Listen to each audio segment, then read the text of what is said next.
Hello, hello, hello. I don't know what happened. You guys will never believe this. I went to bed doing an audio clip stating that I have not had any dreams for the dream series, but it was coming as soon as I have a dream. And guess what? I had a dream. Okay, now that I've let my room tone record, you all will never believe what happened to me.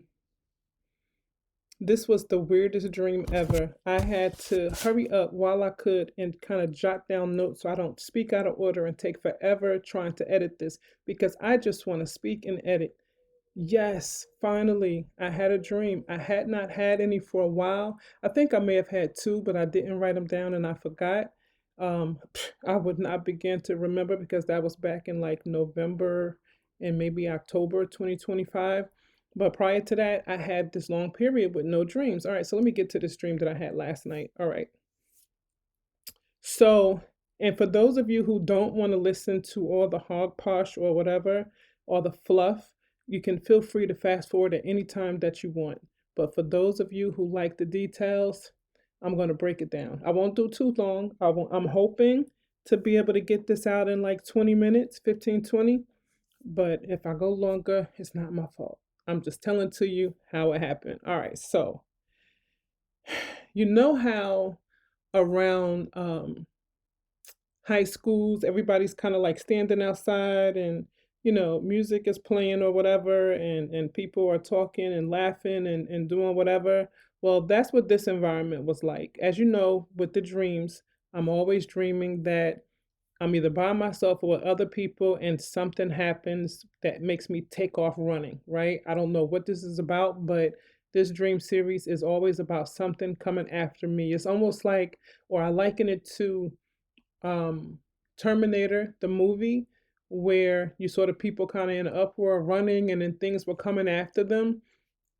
Or another one is War of the Worlds with Tom Cruise, when things were coming up out the ground and everybody's running and it's chaotic. It's, oh boy, it's very much like that, especially War of the Worlds. Very much like that. The only thing is in the dreams, I don't necessarily see people get caught. I just see everyone take off running. It's as if we have been chased so much, we know how to run, how to dip and dab and zigzag and everything. We just take off running. And so, and then I never see things chase us more than, when they first get up close to us or whatever, we end up taking off and whatever our ability is, they have not mastered how to get around it. So we, at least how that's how it seems in my dream, we mostly get away. I have had it where some people have either gotten caught or either gotten trapped where they couldn't get by, but I'm so busy running, all I see is the beginning of that. For all I know, they figure out a way to run. And the things chasing us are not slow. It's so weird because sometimes I've seen big things, come busting through walls or whatever. Sometimes I've not seen it or saw shadows or it kicked down the doors in the other rooms and we just all took off. It's all kind of things like that.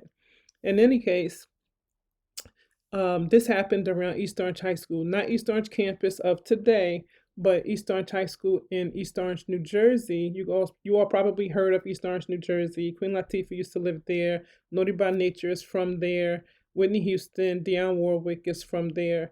John Amos, the father from Good Times, is from East Orange. So that's my hometown.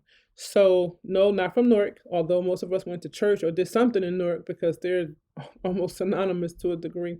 But no, East Orange, New Jersey. So East Orange High School, where the parking lot used to be. For all of you from New Jersey, I think that's Walnut Street. Roberto's used to be on the corner, but right now I think it's like a Trinidadian restaurant. But as you walk up, it used to be the parking lot there, and then the school. So let's go back to that time. So it's a big parking lot. Everybody's outside the high school. Some people are driving, so they're sitting on cars. Some people graduate, but I guess they can't get past this, so they're coming back around with their cars or whatever. Kids are sitting on cars. Someone standing on a roof dancing, being silly. It's after school. Everybody's just kind of whatever. And then somebody's blasting music and people are all talking. So I'm walking. Now, normally in high school, to be honest with you, I was very reserved because we had gangs and where I lived was called Little City. And if some crap popped off and you were there, you got to jump in it. So I tried not to stick and hang around too much because I'm trying to graduate and do something. So if I keep getting into fights or jumping in whenever other people are getting into it, I'm gonna get kicked out or suspended. I'm never gonna graduate. So I tried not to stand around and hang around. I tried to just do what I gotta do and just leave. But in this particular dream, everything is everything. It's almost as if it's where I am mentally today, but with my high school something. Maybe my high school, body, because I wasn't, I was still, I was small. I was much smaller than what I am now. Um, Everybody around me looked like high school friends. Like they didn't look like my friends when we all became adults and had kids. No, we all looked like we were in high school.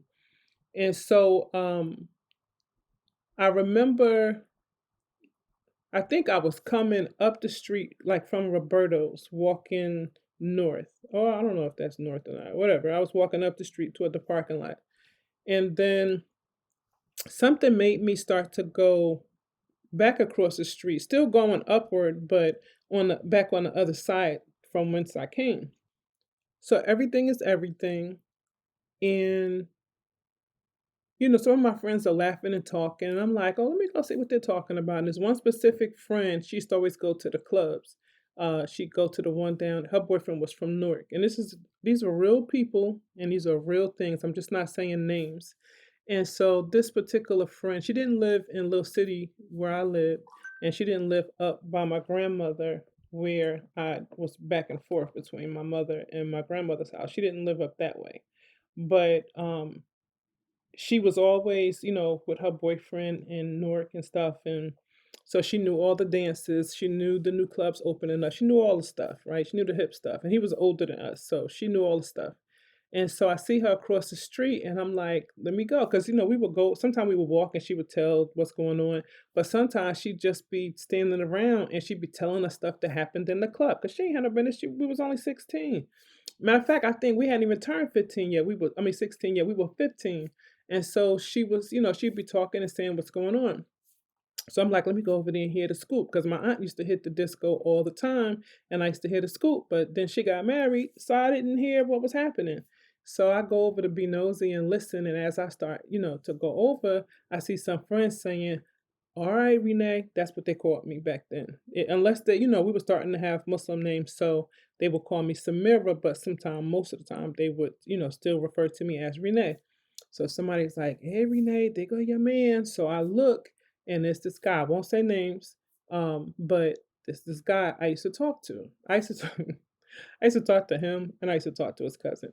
But that's another story.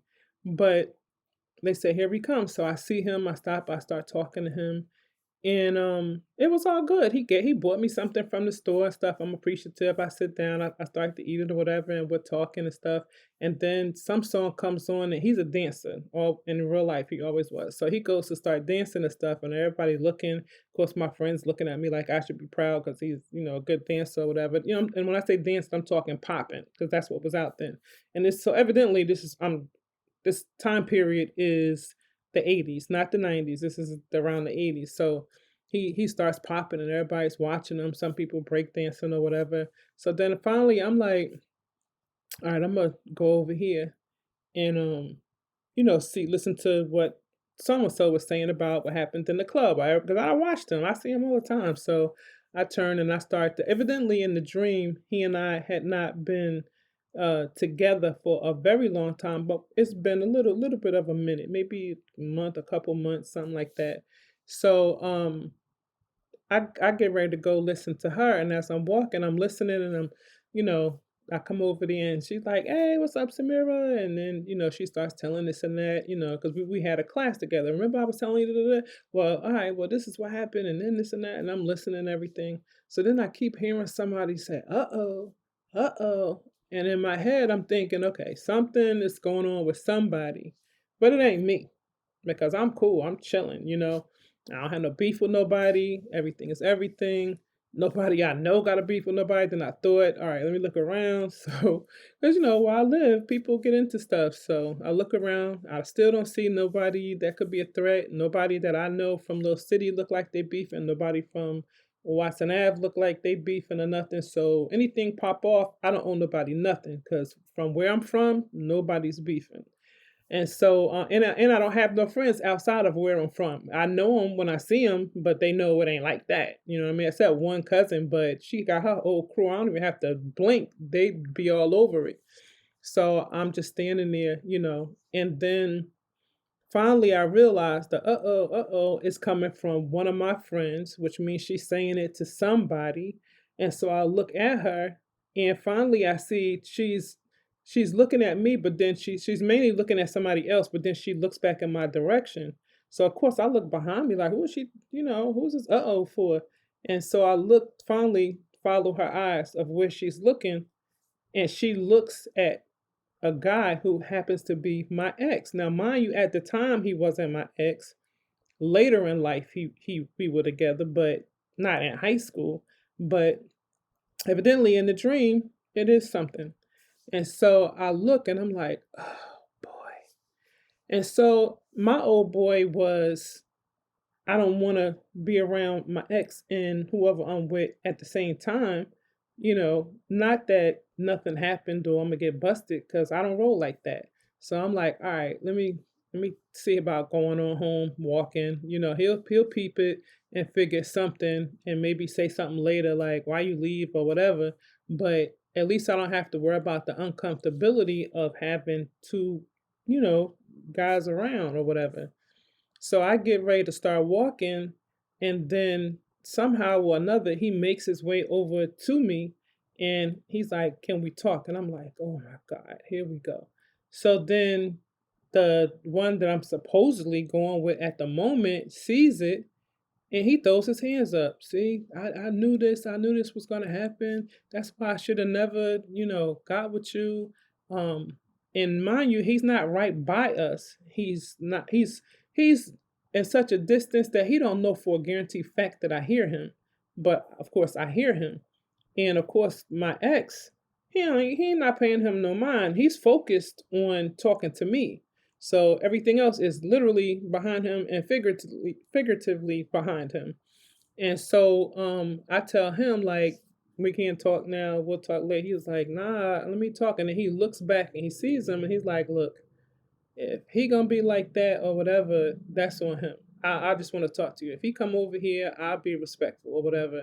But he doesn't come. He's just saying this stuff or whatever, and his friends are telling him like, "Yo, chill," like, and he's like, "Nah, you see her? She over there with him, and I knew this and that and whatever." And so then he says something to me, which for some reason in the dream it seems like it was a recurring theme with him, where he said something to the effect of, and it's weird because this is a real life situation, even among us as adults. He says something to the effect of, this is why I didn't want to talk to you. Girls who used to go with thugs, you always got to worry about you being in the middle of some drama or you being in the middle of some mess. And that's why I don't mess with girls who used to talk to thugs. And I'm saying to myself, what? First of all, when to be honest, and I'm talking to me today. Anybody when I was younger that I talked to, I didn't mess with nobody who was being a thug and doing stuff they didn't have any business. And if they so happened to do that, it was on the rise. In other words, they were regular people that I talked to or went with. And if somebody said, hey, let's go do this and that or whatever, because we were young. So nobody was actually a thug, a thief, a drug dealer or whatever, not even a drug addict. We were young, but somebody could come and influence them to do something. And then I would say, idiot, it's over or something like that. So that's what it was. And even in the dream, that's what it was. Now, if he's doing something that I don't know about, I don't know about it. So, you know what I mean? Like, I found out even as I got older that boys was doing a whole lot more than us girls knew they were doing, So, but anyway, he says all of that. And I kind of got annoyed because it's like, first of all, you're over there saying that. And then second of all, somebody comes around. I don't care where. He could have been with this gang, that gang, mafia, or whatever, but you give up that quick? You that scary? I don't even want anybody that's that scary. I would rather you, if you want to, talk to me later and say, yo, what's up with that? If you don't want the drama or the work, like anyway, so I end up like kind of like waving my hand like, yo, I'm not with that. And I'll tell you real quick, what's behind that is something like that happens today. There's about three guys right now, and I'm older in age. There's about three guys that are interested in me and like me now. A grown, mature adult woman, but they won't talk to me because of my exes. One of them won't talk to me because of my ex at the time when he wouldn't even talk to me when we were younger. And then he won't talk to me because of one of my exes that he, I guess, found out a couple of years ago that I, was talking to or whatever. And I'm like, even as a grown adult, you still like, we were talking, you stopped talking to me because you didn't want to smoke. And now we grown adults and you're afraid to talk to me because you don't want to smoke. Like, I don't have time for that. Like, I don't need to have more strength or more courage than my man. So go. You know what I mean? And that's a real thing right now. And then there's two other guys. One of them, I don't think he's so much care, but he's just shy and timid. Probably cares to a degree, but not like when we were younger. Then the other one, he's the same like the first one. He cares to a point it's annoying. It's like you's a grown man. Like you got kids. Like what are we doing? So I don't have anything against them. I'll say hi. I don't like this stuff. I don't go on their page or nothing. I don't see what they're doing, but sometimes they'll come on mine and they'll like and they'll see stuff or whatever.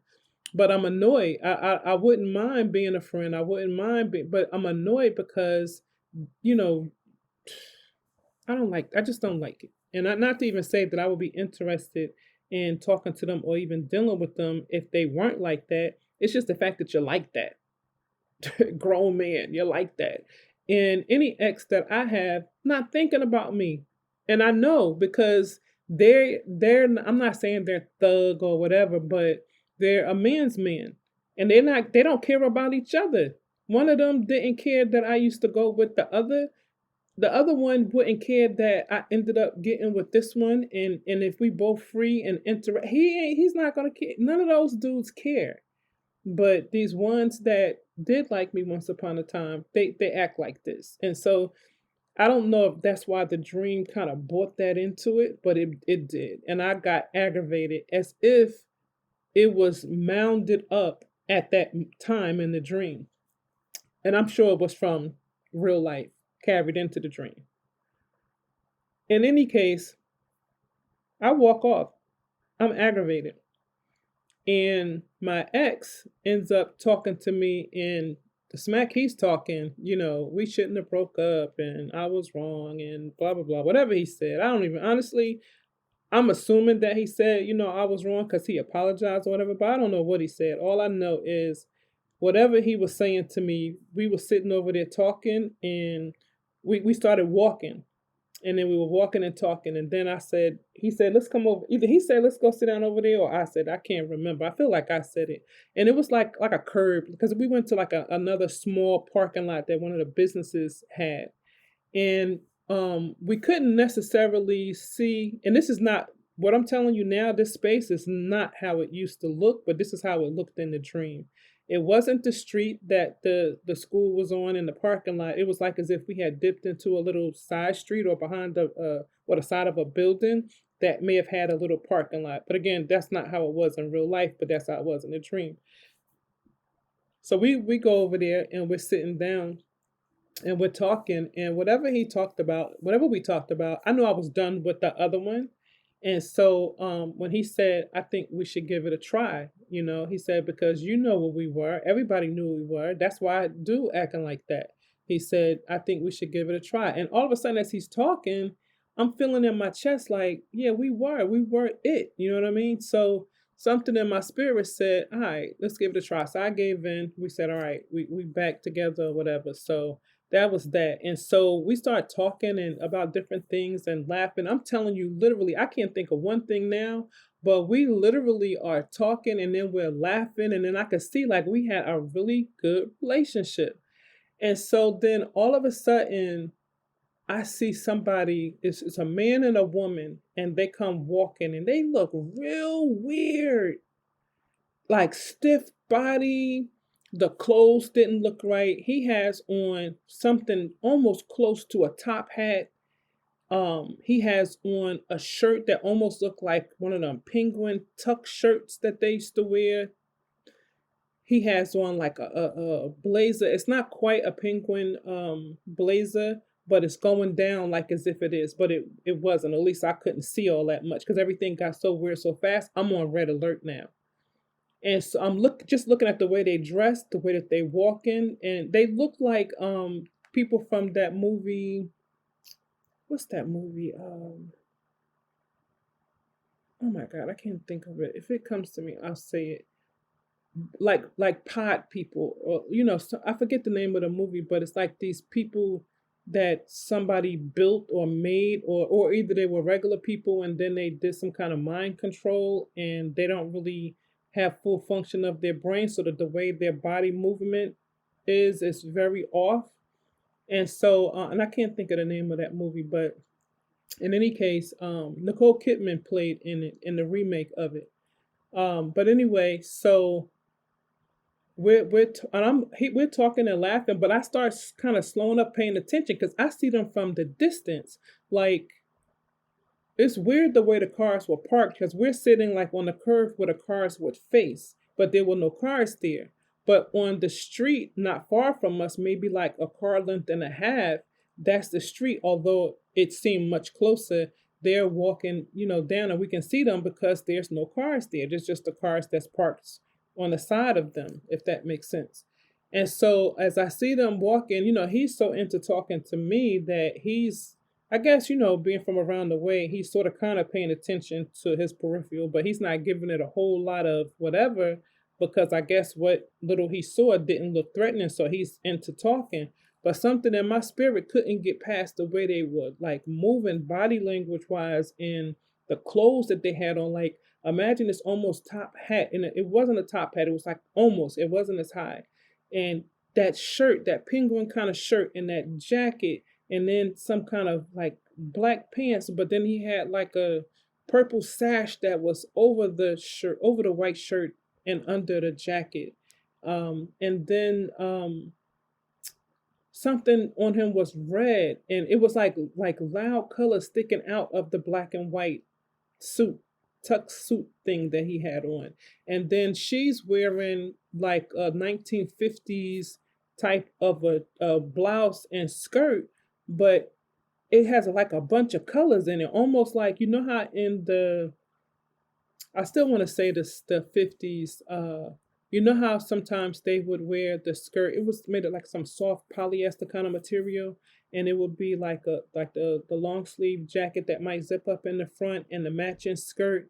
I think we used to see it in some of those movies, not the Mission Impossible, but it was another movie that used to come on, and the girl used to have this big wiggy kind of a hairdo, white girl, and it was a white guy who was he was the main character, but I think she was like not the sidekick, but she would pop up. I think, matter of fact, I think they were married too in this TV show. But she used to wear a lot of these kind of clothes, and sometimes she would wear some nice colors. Somebody out there knows what TV series I'm talking about.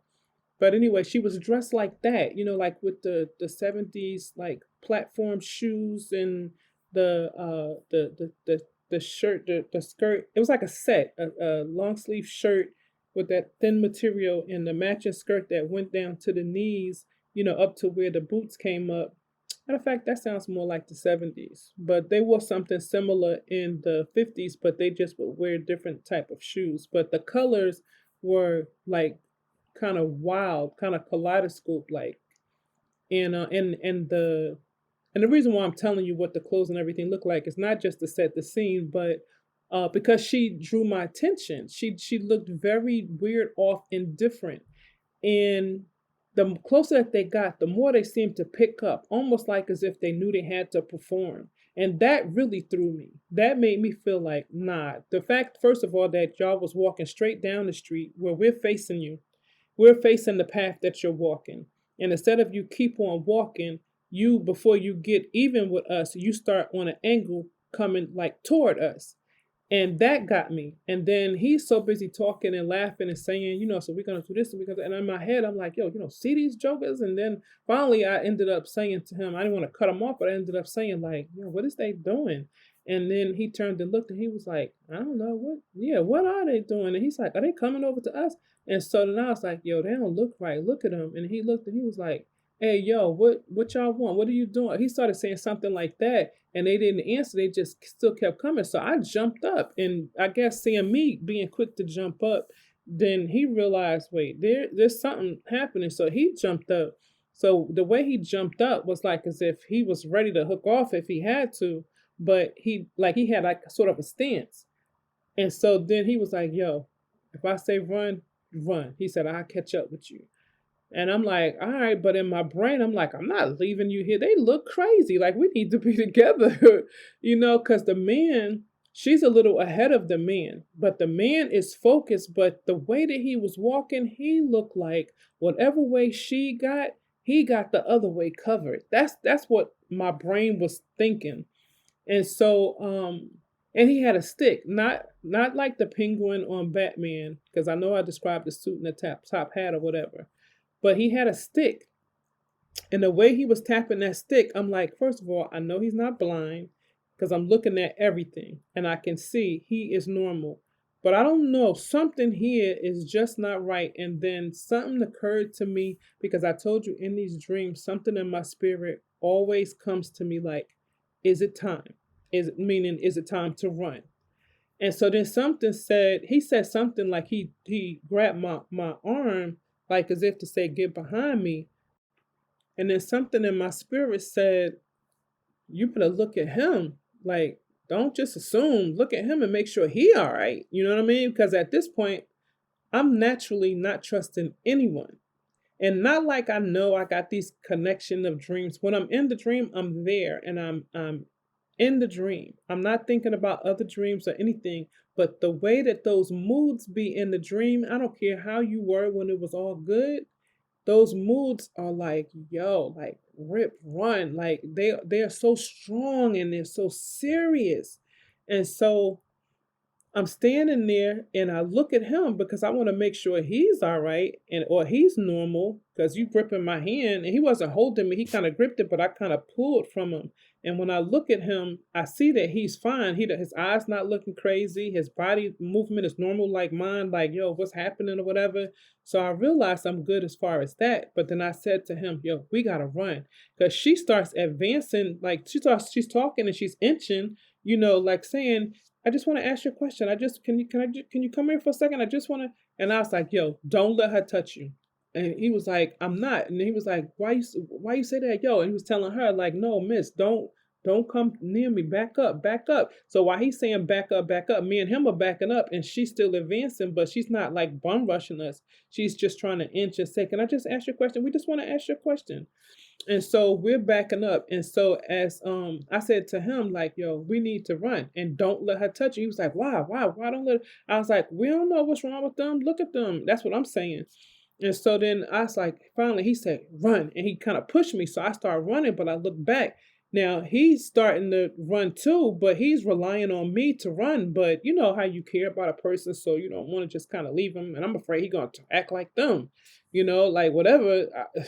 It was so weird. So anyway, I run. Now we back over by the high school. I jump up on one of the cars.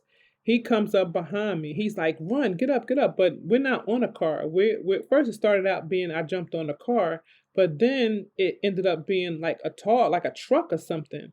So you know how some dreams are. They flip the switch on you. And so anyway, I'm up on top and he's waiting for me to hurry up because I'm staggering. I ain't gonna lie. It ain't like I ran and jumped up like Superwoman or like Wonder Woman. I, had a little moment trying to get up there, and he's running behind me, like, get up there, hurry, hurry. So by the time he makes it there, he's trying to come up. I'm in the way, and then I'm trying to look back at him, and he's like, no, don't help me. You go, you run, you. And so I finally get to the not the hood, but the top of it, and he's like, just move, like in other words, move back. Because we did notice, at least I noticed that she couldn't climb up, and the man was still behind her. He was moving faster, but he still was slow because he was way behind her.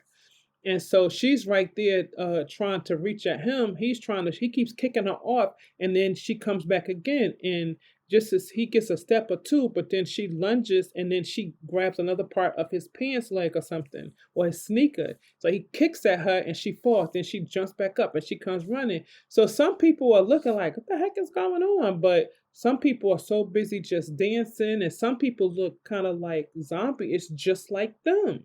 And so I'm like, wait, so then I'm up on top. He starts to come up, but she finally gets a good grip on his ankle. And when I see that, I don't see her trying to bite him or nothing. Her fingers don't look like fangs or nothing. So I'm thinking, all right, I got a chance to try to help him or save him before she can do whatever the heck she getting ready to do. Because in my brain, I'm thinking that something she could do to him could make him like her. Else, why is she grasping at him like that? So I end up bending down and I grab him by his pants, by his not his pants, but by his belt.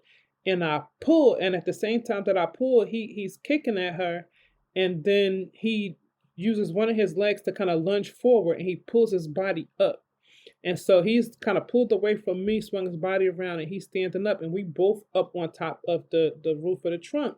And he was like, yo, why they can't climb? Why they can't come after us? And I'm like, I don't know. And I said, but look at everybody else. I said, some people were looking at us like, yo, what's up? Like, y'all need help? Like, what's going on? And we like, no, y'all need to run. Look. And we pointing at not just her and the other dude that's coming, because he's starting to get close up.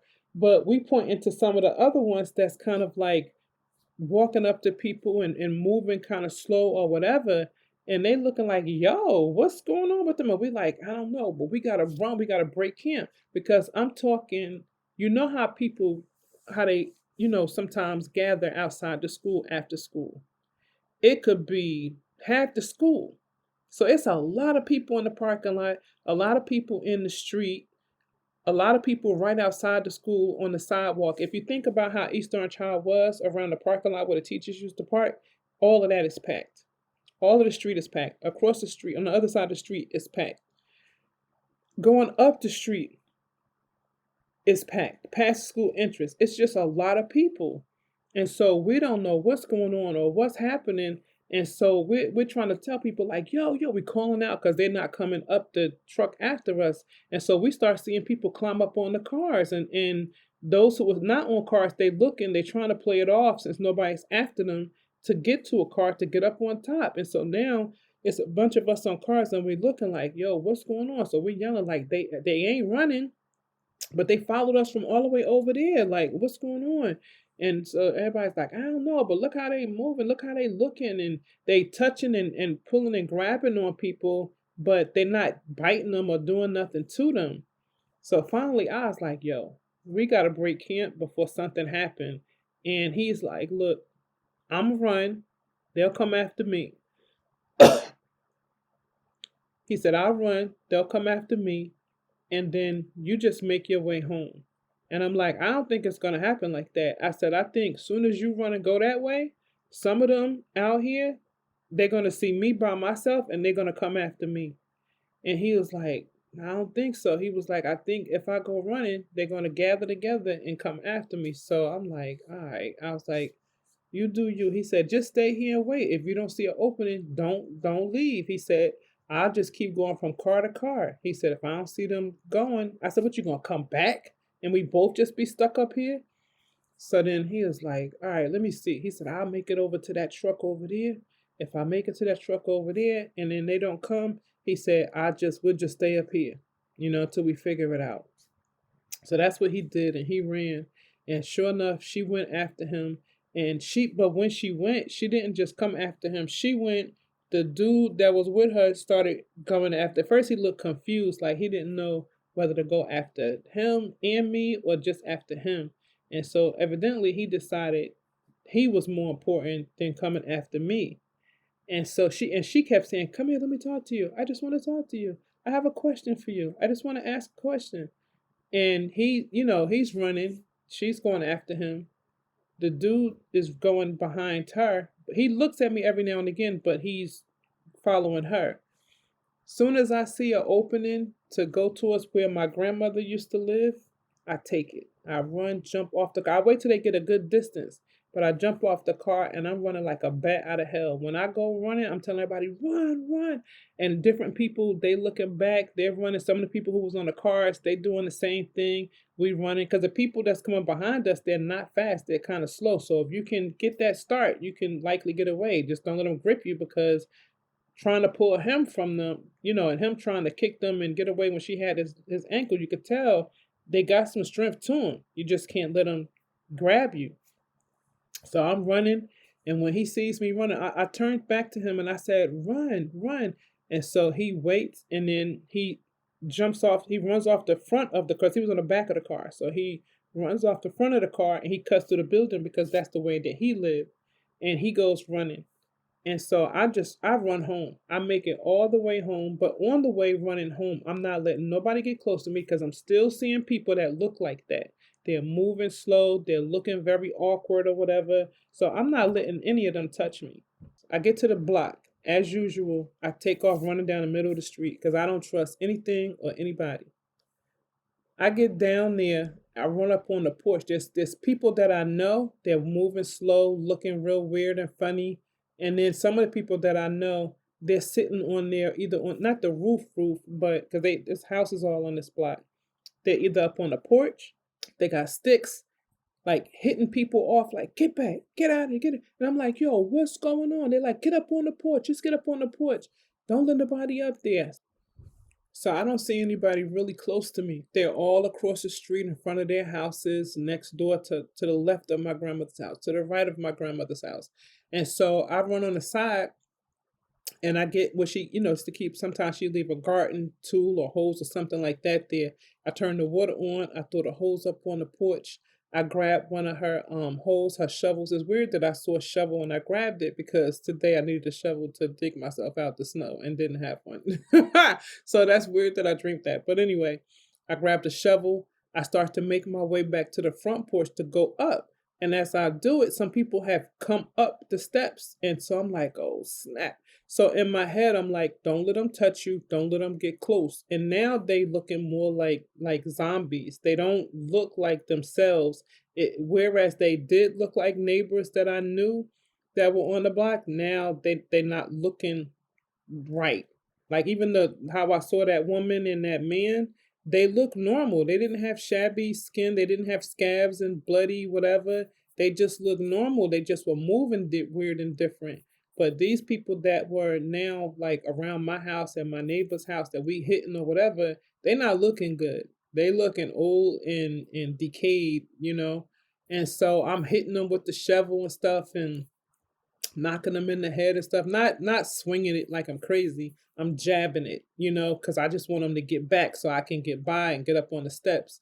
And so I get up there and I see a couple of other things that I had like sticks, not sticks, but like pieces of wood or whatever, and I'm swinging and I'm hitting them and I'm knocking them down. They're not climbing up on the side of the house. They're just trying to walk up the steps, and I'm hitting them and stopping them. And so I yelled to one of my neighbors, "Yo, why we not running in the house? Can they kick in the doors or whatever?" And she was like, "I don't have my key."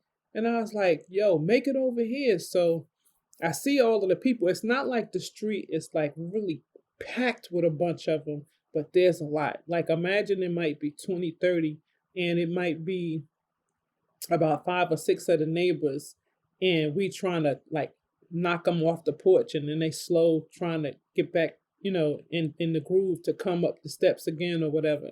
And so I said, I'm looking and I'm like, nah, I can't make it down. I can't make it down upstairs to meet her halfway and we both fight our way back. I can't because the fact that I'm on the porch and the one or two that keeps trying to get up and come up the steps, it's making other people see it that was just staggering around, and they're starting to like, oh wait, there's a person. I can go up on her step or whatever. And they're starting to try to come up there and be with the two that's trying to get up the steps. So I was like, yo, make your way here and we can run in the house. So I knocked them down real hard, take my key, go open up the door, leave it cracked, keep knocking them down. I'm like, come on, come on. I threw some stuff in the street and I said, hit them with it, bust it, just bust them with it and just make your way over here.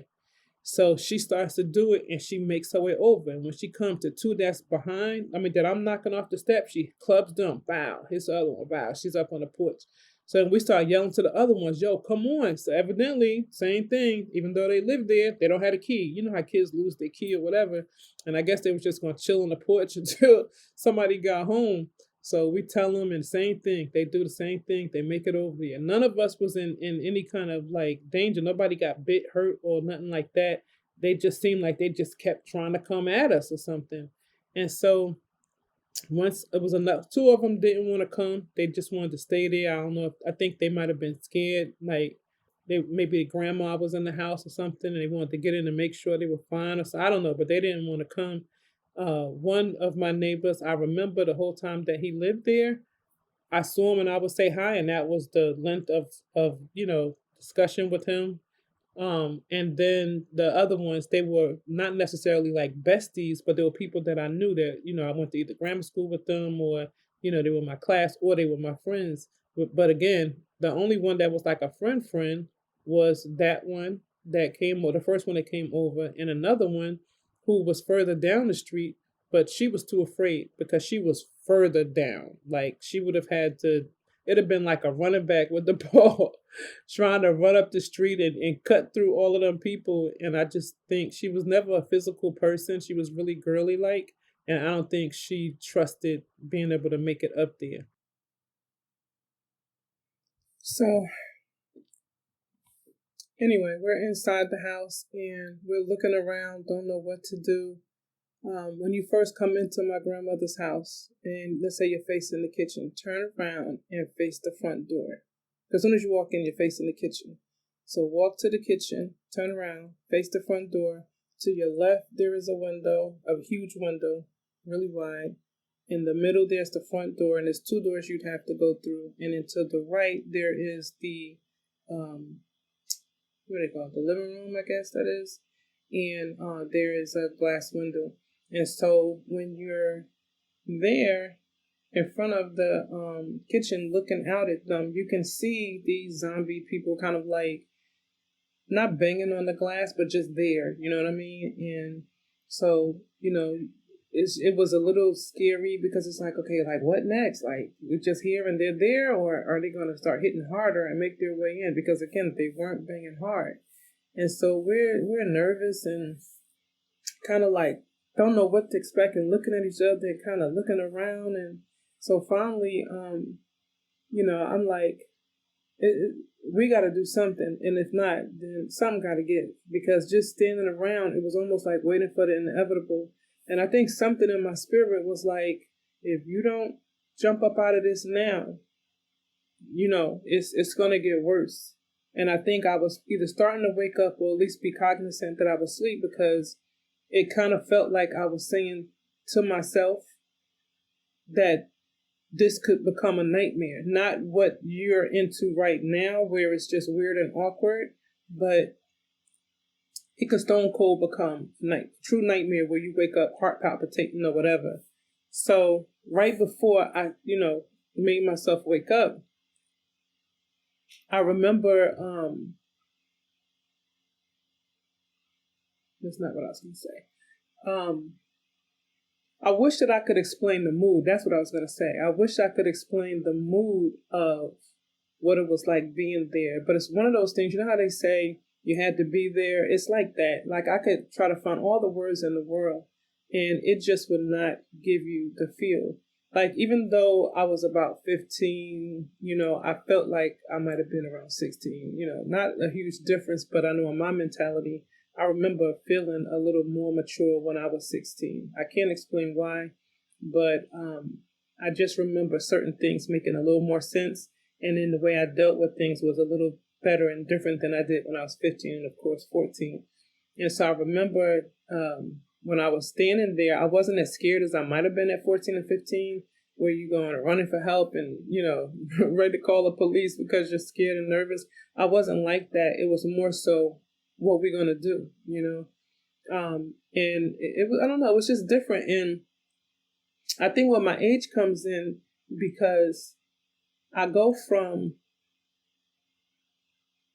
being an adult at some point, making myself wake up and realize, like, all right, you got to leave here. Nothing's happening. Y'all just standing around.